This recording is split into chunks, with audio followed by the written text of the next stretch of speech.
ये कहानी उन लोगों के लिए है जो अपनी जिंदगी से संतुष्ट नहीं है और दूसरों को खुद से ज्यादा सुखी और खुश समझते हैं। इस कहानी को समझने के लिए इसे अंत तक जरूर देखें और मुझे पूरी उम्मीद है कि कहानी के अंत में आपको कुछ न कुछ सीखने के लिए जरूर मिलेगा और आपके अंदर थोड़ा ही सही लेकिन बदलाव जरूर आएगा। एक बार एक कौवा अपनी जिंदगी से बहुत ज्यादा दुखी होता है और वो एक पेड़ की डाली पर बैठकर फूट फूट कर रो रहा होता है और वो कह रहा होता है कि भगवान आपने मुझे ऐसा क्यों बनाया है। उसी पेड़ के नीचे एक साधु बैठे हुए होते हैं। कौवे के आंसू जब उन साधु के ऊपर आकर गिरते हैं तो वो ऊपर देखते हैं तो उनको दिखाई देता है कि पेड़ के ऊपर बैठा हुआ कौवा बहुत ज्यादा रो रहा है। अब साधु उस कौवे से पूछते हैं कि तुम्हें क्या हुआ है और तुम क्यों रो रहे हो। तो कौवा उनको बताता है कि मुझे कोई भी पसंद नहीं करता है, जहाँ पर भी मैं जाता हूँ लोग मुझे वहाँ से घृणा करके उड़ा देते हैं और मुझे देखकर कोई भी खुश नहीं होता और ना ही कोई मुझे प्यार करता है। और ये कहते हुए कौवा वापस से रोने लग जाता है। अब साधु उसको समझाते हुए कहते हैं कि तुम जैसे हो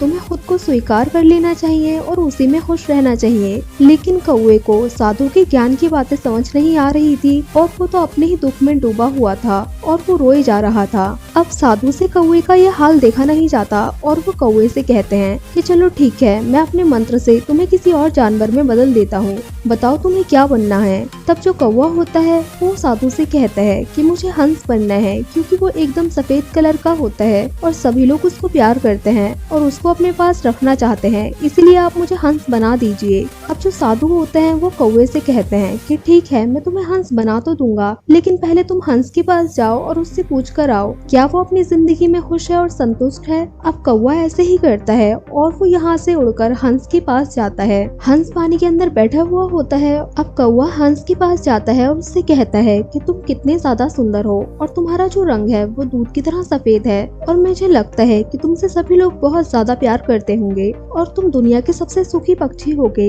लेकिन जो हंस होता है वो उदास मन से कौवे से कहता है कि नहीं मेरे दोस्त, मैं सुखी नहीं हूँ। दुनिया में इतने सारे रंग हैं, लेकिन मेरे पास क्या है, एक सफेद रंग जिसका कोई मतलब नहीं है और मुझे कोई भी रंग नहीं मिला और मैं इस रंग से खुश नहीं हूँ। और वो कहता है कि मुझे लगता है दुनिया का सबसे सुखी पक्षी जो है वो तोता है, क्योंकि उसके पास कई तरह के रंग हैं। अब जैसे ही कौवा ये बात सुनता है वो यहाँ से उड़कर तोते के पास जाता है। अब कौवा तोते से कहता है कि तुम कितने रंग बिरंगे हो और तुम्हारे पास कितने सारे रंग हैं, मुझे लगता है कि इस दुनिया के सबसे सुखी पक्षी तुम हो। लेकिन तोता दुखी मन से कहता है कि नहीं मेरे दोस्त, मैं इस दुनिया का सबसे सुखी पक्षी नहीं हूँ, क्योंकि जो इंसान है वो तोते को पिंजरे में कैद करके रखते हैं और मुझे हमेशा डर लगे रहता है कि कहीं कोई मुझे पकड़कर पिंजरे में ना डाल दे।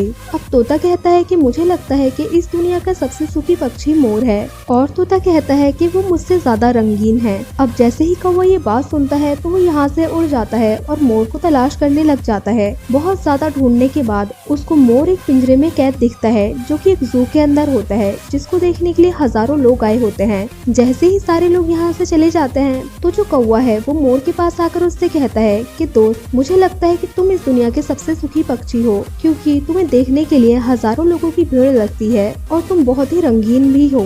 लेकिन मोर भी उससे दुखी मन से कहता है कि नहीं मेरे दोस्त, मैं इस दुनिया का सबसे सुखी पक्षी नहीं हूँ। और उसने कहा कि मुझे पहले लगता था कि मैं इस दुनिया का सबसे सुंदर और सबसे सुखी पक्षी हूँ, लेकिन उसके बाद इन लोगों ने मेरी सुंदरता की वजह से मुझे पिंजरे में कैद कर दिया और ये साजो सामान बनाने के लिए मेरे सुंदर पंखों को तोड़ते हैं और जब ही ऐसा करते हैं तो मुझे बहुत ज्यादा दर्द होता है। अब कौवा मोर की बात सुनकर हैरान हो जाता है और वो उससे कहता है कि तुम्हें क्या लगता है कि इस दुनिया का सबसे सुखी पक्षी कौन है। तब मोर उससे कहता है कि मैं इस पिंजरे की कई दिनों से जांच कर रहा हूँ और इसके बाद मैंने देखा कि तुम यानी कि कौवा इस दुनिया का सबसे सुखी पक्षी है, क्योंकि कोई भी उसको कैद नहीं करता है और ना ही उसको पिंजरे में डालता है। और मैं सोचता हूँ कि अगर मैं कौवा होता तो मैं भी आजादी से खुले आसमान में उड़ सकता और ना ही कोई मुझे पकड़ता और ना ही कोई मेरी सुंदरता की वजह से मुझे पिंजरे में डालता। इसीलिए मेरी इच्छा है कि काश कि मैं कोई कौवा होता। अब जब कौवा मोर की ये बात सुनता है तो वो यहाँ से उड़ जाता है और उड़ते हुए वो आज पहली बार कौवा होने पर बहुत ज्यादा गर्व महसूस कर रहा था और खुश हो रहा था। इसके बाद वो उड़कर साधु के पास आता है और उनसे कहता है कि महाराज, मुझे कुछ भी नहीं बनना और मैं जैसा हूँ उसी में बहुत ज्यादा खुश हूँ। अगर हम अपनी जिंदगी में देखें तो हम भी कुछ ऐसे ही हैं। हम खुद को दूसरों से कंपेयर करते रहते हैं और फिर खुद ही दुखी हो जाते हैं और खुद को कोसते हैं। जो कुछ भी हमारे पास है हम उसमें खुश नहीं रहते और और हमेशा ज्यादा की लालसा करते हैं। तो जितना आपके पास है उसी में संतुष्ट रहना सीखें। ऐसे दुनिया में बहुत सारे लोग हैं जिनके पास या तो आपसे कम होगा या आपसे कुछ अधिक होगा, लेकिन उनके बारे में सोचने से अच्छा है कि आप अपने आप पर ध्यान दें, क्योंकि अगर आप ऐसे ही दूसरों से खुद को कंपेयर करते रहेंगे तो आप कभी भी सुखी नहीं रहेंगे। दुनिया का सबसे सुखी इंसान वही होता है जो जितना उसके पास है उसी में सेटिस्फाई हो जाता है। आशा करती हूँ आपको इस कहानी से कुछ ना कुछ सीखने के लिए जरूर मिला होगा। अगर आपको ये कहानी अच्छी लगी हो तो हमें कमेंट करके जरूर